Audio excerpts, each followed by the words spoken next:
So my name is Nick Fox. I'm a Professor of Neurology here at Queen Square, the National Hospital for Neurology and University College London. So I was doing my general medical training, and I was fortunate to work with somebody whose interest was not just neurology, but also Alzheimer's disease and dementia.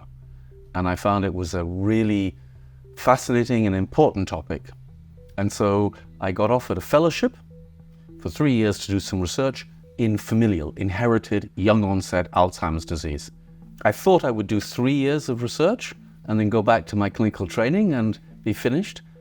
And when I met the families, they really were an inspiration. These are people who get Alzheimer's disease in their 30s or 40s, and the questions, the importance of understanding why people get Alzheimer's disease so early, I never left, and I still see people. Now I sometimes am seeing in my research the children of the people who I first saw when I first started. My research started particularly looking at the imaging changes, brain MRI, to look at what changes happen in the brain at the earliest features, to try and understand whether we could predict disease, whether we could see these early changes. Because if we can use imaging to see changes in the brain at the very earliest stage, it helps with diagnosis. But if we can pick up changes even earlier, that means we open a window where we can intervene, where we can give treatments and see the effects on the brain and in blood biomarkers. Then we can see whether we're having an effect without having to wait sometimes many years if we're looking at people who are pre-symptomatic. If people do not have symptoms, we need some biomarker, some way of seeing whether a drug is working, whether it's slowing the disease, whether it's slowing the progression of damage. It's something we've searched for a long time, and remarkably, we are now at that stage where we have treatments.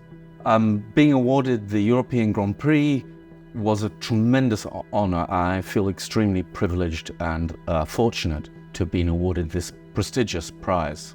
And the Grand Prix has two parts. It has a part that is 90% of which is for research, and the project I proposed for the award, which I'm very excited about, is the idea that we can accelerate, speed up massively brain imaging. There's improvements in technology that allow us to do brain imaging faster. And this will be so important now that we have disease-modifying therapies that actually work, and more people will need scans for diagnosis, but to monitor their therapies. So we have set ourselves a target with this prize to take what is normally a 30-minute scan and do it in 7 minutes. Better for patients, less burden, better scans because people keep still, and means more people can be scanned, and we desperately need that. And I'm also extremely grateful for the personal award, the 10% of the prize, which I have decided that I will donate to the support groups for our families and our patients. This is a remarkable time. This is certainly a turning point in my career. For decades, we have looked for therapies that would slow the disease. And there's been failure after failure. And now we have therapies that are shown to work, to slow disease. They may not be the best, we may get better ones, but that is a turning point. And it will change how people view these diseases. So I think what we will see in the next few years, we will see more treatments. I hope it will move from not just treatments for Alzheimer's disease, but for the other dementias, for frontotemporal dementia, for dementia with Lewy bodies. And we will move earlier in disease. So if we look 10 years' time, I think we will see treatments being given as early as possible.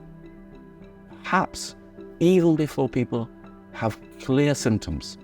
When we see changes that say from brain scans or from biomarkers, this person is in the very earliest stages, even if they're not clinically affected, that will be when we may have the best chance of slowing disease.